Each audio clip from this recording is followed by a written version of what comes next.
करना। वाहिगुरु जी का खालसा वाहिगुरु जी की फतेह। कारजोग साध संगत आप जानते हो कि जदों धन गुरु नानक देव महाराज जी ने 4 उदासियां करन तो बाद जो अपनी संसारिक यात्रा के अनुसार शरीरक तौर पर जो समा सफल करने वास्ते संगतां नूं उतारन वास्ते करतारपुर की धरती ते कृपा की है ते उत्थे ये बाणी की रचना की है। आओ सतगुरां की रहमत दे पात्र बनने का यत्न करिए। चारण करो। सतनाम श्री वाहिगुरु साहिब जी। सतनाम श्री वाहिगुरु साहिब जी।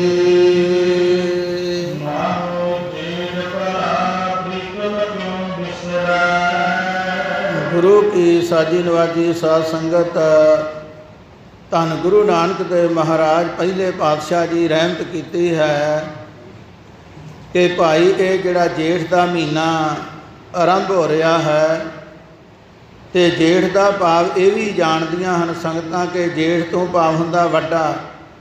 जिवें किसी के घर कोई धी पुत्र पैदा हुंदा है, जिहड़ा पहला वड्डा पुत्र हुंदा है जां कोई धी हुंदी है उन्होंने जेठा बच्चा कहा जाता है।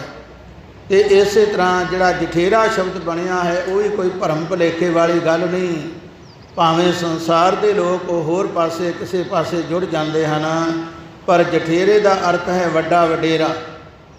तो इस करके भाव इत्थे जेठे तो भाव है जेठ महीना भी जिहड़ा है आम दिनों के नालों इस रुੱਤ विच दिन लम्मे हुंदे हन ते महीना जिहड़ा है गर्मी का खास करके मन्निया जाता है। तो सतगुरु जी कहते हैं ये जिहड़ा वड्डा जिवें महीना है ये समा है।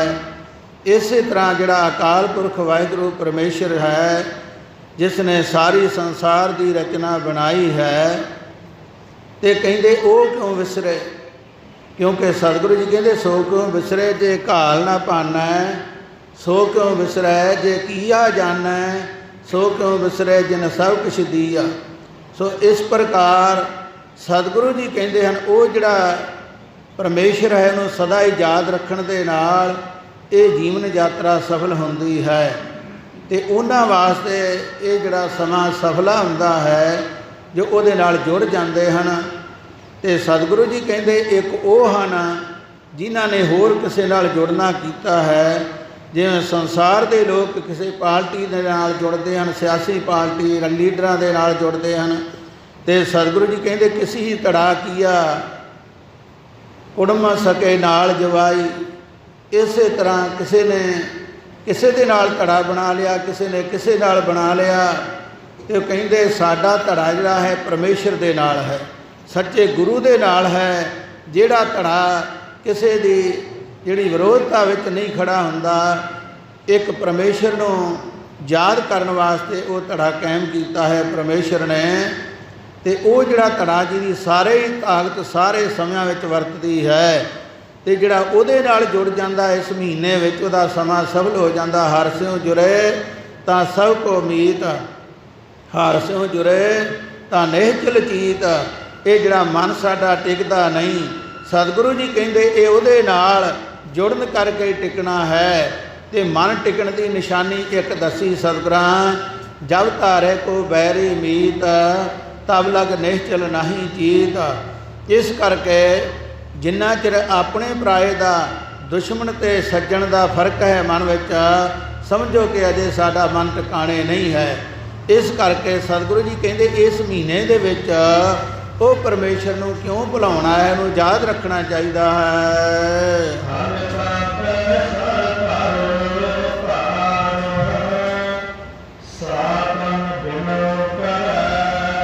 तो सतगुरु जी कहते इस समय के बहुत तपश पैंदी है, बहुत गर्मी ज़्यादा हुंदी है।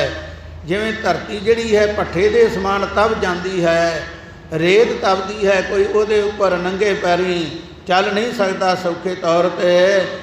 इस तरह ही साडा हिरदा जिहड़ा है परमेश्वर के नाम तो बिना कई तरह सड़ रहा है, तप रहा है। कोई क्रोध की अग विच सड़ रहा है, कोई तृष्णा की अग विच सड़ रहा है, कोई इसे प्रकार होर किसी ना किसी करके परेशान हो रहा है। सतगुरां इत्थों तक भजन किया, कृष्णा दादी जल मोई जल जल करे पुकार, सतगुर शीतल जे मिले फिर जले ना दूजी वार। जिवें अज दा समा चल रहा है तो उस वाहिगुरू दे अगे बेनती करनी ही बनती है। जिथे किसी का जोर नहीं चलता उत्थे सतगुरु बेनती प्रवान कर लैण तो सब कुछ कर सकते हैं। तो सतगुरु जी कहते उसके अगे बेनती करिए, जगत जलंदा रख लै अपनी कृपा धार, जित द्वारे उबरै तितै लिहो उबार। हे परमेश्वर ये संसार जलते हुए नूं नाम की ठंड पा के तू यह है ठंडा करना कर। कृष्णा बुझै हर के नाम, कल ताती ठंडा हर नाम। इस करके कलयुग का समा बड़ा भयानक तप रहा है तो परमेश्वर तेरा नाम अमृत है, ठंड पाउण वाला है।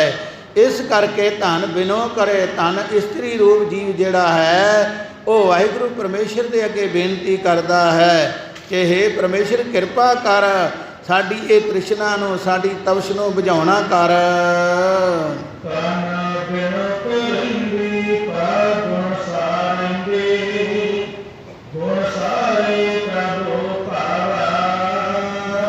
धन रूप इस्त्री जिहड़ी है, क्योंकि मालक एक ही है सारे संसार का, ठाकुर एक सवाई नार। बाकी सारियां उस मालक दियां इस्त्रियां हैं जिन्ने जीव हैं।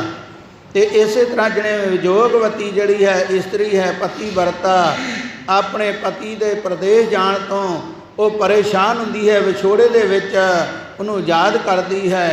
तो सतगुरु जी कहते इस तरह गुरु के सिख जिहड़े हैं ਉਹਦੇ ਤੋਂ ਵਿਛੜਨ ਕਰਕੇ ਉਹਨੂੰ ਸਦਾ ਹੀ ਯਾਦ ਕਰਦੇ ਹਨ, ਬੇਨਤੀਆਂ ਕਰਦੇ ਹਨ ਤੇ ਉਹਦੇ ਗੁਣਾਂ ਨੂੰ ਯਾਦ ਕਰਕੇ ਉਹਦੀਆਂ ਸਿਫਤਾਂ ਕਰਕੇ ਗੁਣਾਂ ਨੂੰ ਸੰਭਾਲਦੇ ਹਨ। ਕਿਉਂਕਿ ਗੁਣ ਉਹਦੇ ਗਾਉਣ ਕਰਕੇ ਉਹਦੀ ਸਿਫਤ ਕਰਨ ਕਰਕੇ ਪਰਮੇਸ਼ਰ ਨੂੰ ਚੰਗੇ ਲੱਗੀਦਾ ਹੈ। ਜਿਸ ਪਾਸ ਬੈਠੇ ਹਾਂ ਸੋਈ ਹੈ ਸਭਨਾ ਦਾ ਵੇ ਸਾਹੁ, ਜਿਸ ਨੂੰ ਬਖਸ਼ੇ ਸਿਫਤ ਸਾਲਾ ਨਾਨਕ ਪਾਤਸ਼ਾਹੀ ਪਾਤਸ਼ਾਹ। वो पातशाह का पातशाह राजा का राजा हो जाता है। प्रभु को सिमरे से बेमोहताजे, प्रभु को सिमरे से सर्व के राजे। तो सतगुरु जी कहते इस करके उहदे गुणां नूं संभालना जरूरी है।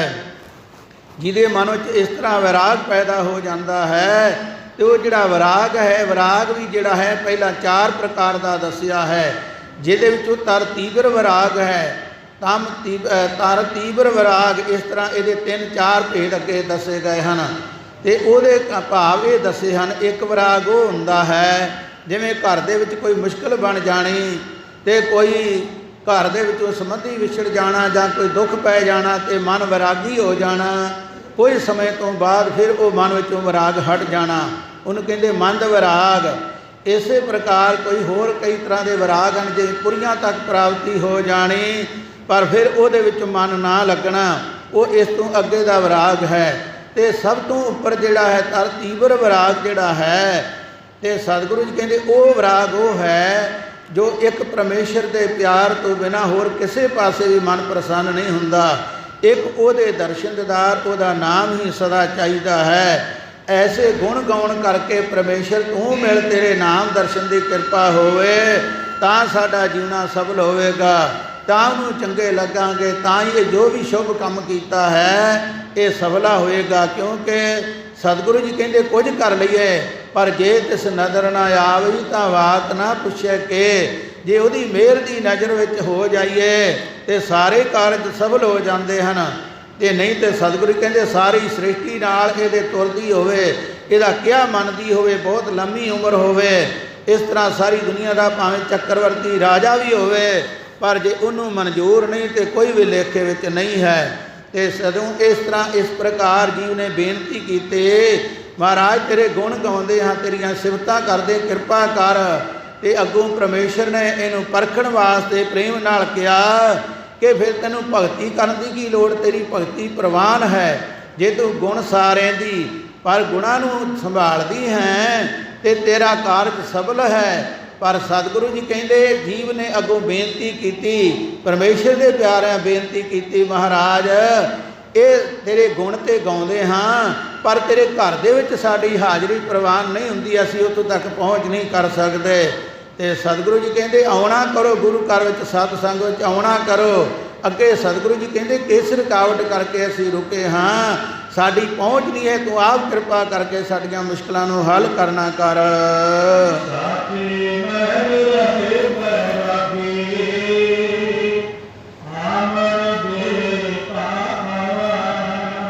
ਸਤਿਗੁਰੂ ਗੁਰੂ ਨਾਨਕ ਪਾਤਸ਼ਾਹ ਜੀ ਇੱਕ ਪਤੀ ਵਰਤਾ ਇਸਤਰੀ ਦੀ ਬਿਰਤੀ ਅਨੁਸਾਰ, ਗੁਰਸਿੱਖ ਦੀ ਜਿਹੜੀ ਹੈ ਬਿਰਤੀ ਅਨੁਸਾਰ ਇਹ ਬੇਨਤੀ ਕਰਨ ਦੀ ਸਾਨੂੰ ਇਜਾਜ਼ਤ ਦੱਸਦੇ ਹਨ ਕਿ ਹੇ ਵਾਹਿਗੁਰੂ, ਤੂੰ ਸੱਚੇ ਮਹਿਲ ਵਿੱਚ ਵਸਣ ਵਾਲਾ ਹੈ, ਸਾਰੀ ਦੁਨੀਆ ਤੋਂ ਵਿਰਾਗਵਾਨ ਹੈ, ਕਿਉਂਕਿ ਸਾਰੀ ਦੁਨੀਆ ਨੂੰ ਸਾਜ ਕੇ ਸਾਰਿਆਂ ਤੋਂ ਨਿਰਲੇਪ ਰਹਿੰਦਾ ਹੈ।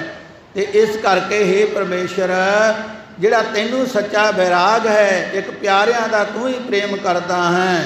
ਤੇ ਹੇ ਵਾਹਿਗੁਰੂ, ਉਹ ਜਿਹੜੇ ਸਾਡੇ ਵਿੱਚ ਵਿਸ਼ੇ ਵਿਕਾਰ ਹਨ, ਦੋਸ਼ ਹਨ, ਪੰਜ ਤਰ੍ਹਾਂ ਦੇ ਵਿਕਾਰ ਹਨ, ਇਹ ਜਿਹੜੀਆਂ ਮੁਸ਼ਕਲਾਂ ਹਨ ਇਹ ਸਾਨੂੰ ਚੰਗੇ ਪਾਸੇ ਲੱਗਣ ਨਹੀਂ ਦਿੰਦੀਆਂ, ਵਿਘਨ ਪਾਉਂਦੀਆਂ ਹਨ ਗੁਰੂ ਘਰ ਵਿੱਚ ਆਉਣ ਵਾਸਤੇ, ਨਾਮ ਜਪਣ ਵਾਸਤੇ, ਸਤਸੰਗ ਵਿੱਚ ਆਉਣ ਵਾਸਤੇ।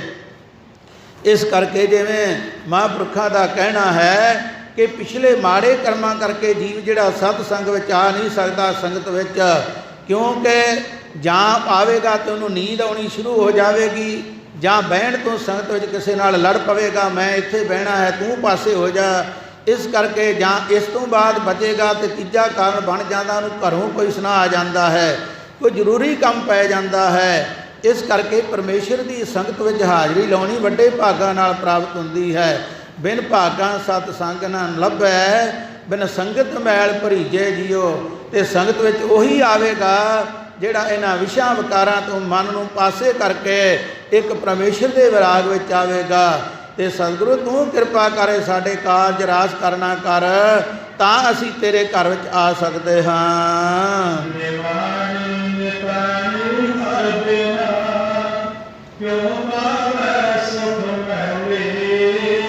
ਮੈਂ ਮਨ ਕਰਕੇ ਨਿਮਾਣੀ ਹਾਂ ਤੇ ਸਰੀਰ ਕਰਕੇ ਕਮਜ਼ੋਰ ਹਾਂ, ਬਲ ਤੋਂ ਹੀਣ ਹਾਂ, ਨਤਾਣੀ ਹਾਂ।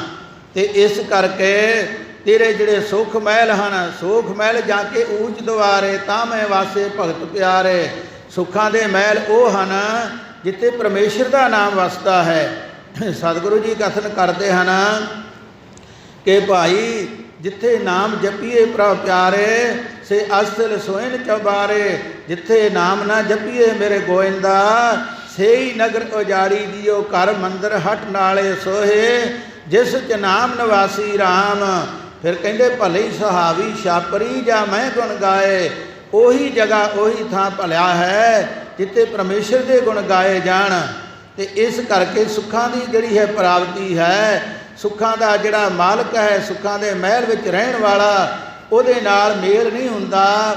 ਇਹ ਜੀਵ ਆਪਣੇ ਹੰਕਾਰ ਦੇ ਵਿੱਚ ਰੁੱਝਾ ਹੋਣ ਕਰਕੇ, ਮਤਿਆ ਹੋਇਆ, ਮਸਤ ਹੋਇਆ ਕਰਕੇ, ਤੇ ਉਸ ਗੱਲ ਨੂੰ ਸਮਝਦਾ ਨਹੀਂ ਹੈ ਜੋ ਪਰਮੇਸ਼ਰ ਦੀ ਗੁਰੂ ਦੀ ਆਗਿਆ ਹੈ। ਤੇ ਇਸ ਕਰਕੇ ਕਿਵੇਂ ਸੁਖ ਪ੍ਰਾਪਤ ਹੋਵੇ। ਹੇ ਮਹਾਰਾਜ ਕਿਰਪਾ ਕਰੋ, ਦਾਸ ਦੀ ਬੇਨਤੀ ਪ੍ਰਵਾਨ ਕਰੋ। ਜਿਹੜੇ ਤੇਰੇ ਨਾਲ ਜੁੜ ਗਏ ਹਨ ਉਹਨਾਂ ਨੂੰ ਸਦਾ ਸੁਖ ਪ੍ਰਾਪਤ ਹੋਇਆ ਹੈ। ਧਰੂ ਭਗਤ ਵਰਗੇ ਜੁੜ ਗਏ ਤੇ ਅੱਜ ਤੱਕ ਜਿਹੜੀ ਗੁਰਬਾਣੀ ਉਹਨਾਂ ਦੀ ਗਵਾਹੀ ਦੇ ਰਹੀ ਹੈ ਕਿ ਭਾਈ ਉਹਨਾਂ ਦੀ ਜਿਹੜੀ ਪਦਵੀ ਹੈ, ਉਹਨਾਂ ਦੀ ਜਗ੍ਹਾ ਹੈ, ਉਹਨਾਂ ਦਾ ਟਿਕਾਣਾ ਸਦਾ ਅਚਲ ਹੈ, ਅਟਲ ਹੈ, ਕੋਈ ਨੂੰ ਹਿਲਾ ਨਹੀਂ ਸਕਦਾ। ਸਾਰੀ ਪ੍ਰਿਥਵੀ ਮੰਡਲ, ਤਾਰਾ ਮੰਡਲ ਜਿਹੜਾ ਆਕਾਸ਼ ਮੰਡਲ ਘੁੰਮਦਾ ਹੈ। ਕਈ ਕਹਿੰਦੇ ਜੀ ਸੂਰਜ ਘੁੰਮਦਾ, ਕੋਈ ਕਹਿੰਦਾ ਧਰਤੀ ਘੁੰਮਦੀ। ਸਤਿਗੁਰਾਂ ਫੈਸਲਾ ਕਰ ਦਿੱਤਾ ਭਾਈ ਦਿਨ ਰਵ ਚੱਲੇ, ਨਿਸ ਸੱਸ ਚੱਲੇ, ਤਾਰਕਾ ਲੱਖ ਬਗੋਏ, ਮਕਾਮ ਹੋਈ ਏਕ ਹੈ, ਨਾਨਕਾ ਸੱਚ ਬਗੋਏ। ਤਾਰਕਾ ਲੱਖ ਪਲੋਏ ਤੂੰ ਭਾਵ ਕਹਿਣ ਦਾ ਸਤਿਗੁਰੂ ਜੀ ਕਹਿੰਦੇ ਸਾਰਾ ਹੀ ਕੁਝ ਘੁੰਮ ਰਿਹਾ ਹੈ। ਇੱਕ ਧਰੂ ਦੀ ਜਿਹੜੀ ਹੈ, ਜਿਹੜੀ ਅਸਲ ਉਹਦਾ ਟਿਕਾਣਾ ਹੈ, ਉਹਦੀ ਪਦਵੀ ਹੈ, ਉਹ ਅਟਲ ਹੈ, ਉਹ ਅਚਲ ਹੈ, ਇਹਨੂੰ ਕੋਈ ਹਿਲਾ ਨਹੀਂ ਸਕਦਾ।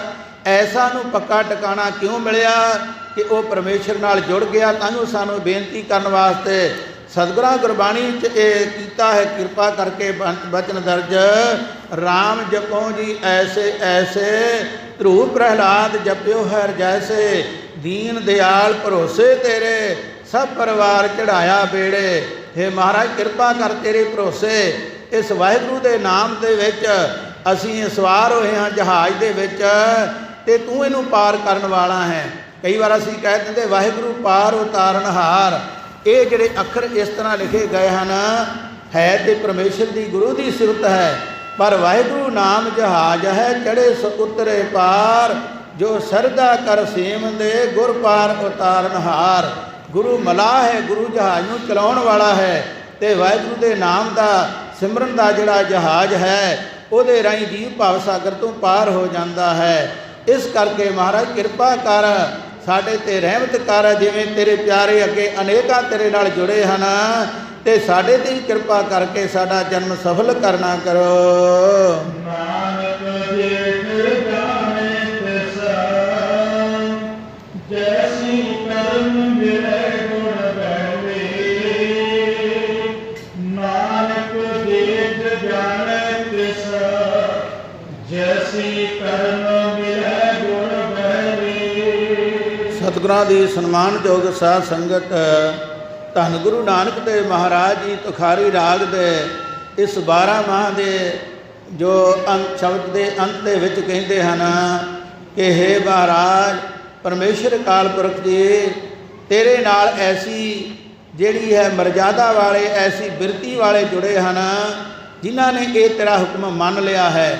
ਕਿਉਂਕਿ ਉਹ ਕੀਤਾ ਸਫਲ ਹੈ ਜੋ ਗੁਰਮਤਿ ਅਨੁਸਾਰ ਕੀਤਾ ਜਾਵੇ, ਤੇ ਗੁਰਮਤਿ ਤੋਂ ਬਾਹਰ ਭਾਵੇਂ ਕੋਈ ਵੀ ਚੰਗਾ ਕਰਮ ਹੈ ਤੇ ਉਹ ਇੱਥੋਂ ਤੱਕ ਤੇ ਹੋ ਸਕਦਾ ਹੈ ਕਿ ਚੰਗਾ ਕਰਮ ਕੀਤਾ ਜਾਵੇ, ਭਾਵੇਂ ਉਹਦੇ ਨਾਲ ਕੋਈ ਚੰਗਾ ਫਿਰ ਸਮਾਂ ਕਿਤੇ ਜੀਵ ਨੂੰ ਪ੍ਰਾਪਤ ਹੋ ਜਾਵੇ, ਪਰ ਜਿਹੜਾ ਨਿਸਤਾਰਾ ਹੈ ਉਹ ਗੁਰੂ ਦੀ ਮਰਜ਼ਾਦਾ ਤੋਂ ਬਿਨਾਂ ਨਹੀਂ ਹੋਣਾ, ਜਿੰਨਾ ਚਿਰ ਗੁਰੂ ਦੀ ਦੱਸੀ ਵਿਧੀ ਅਨੁਸਾਰ ਜੀਵ ਚੱਲਦਾ ਨਹੀਂ ਹੈ।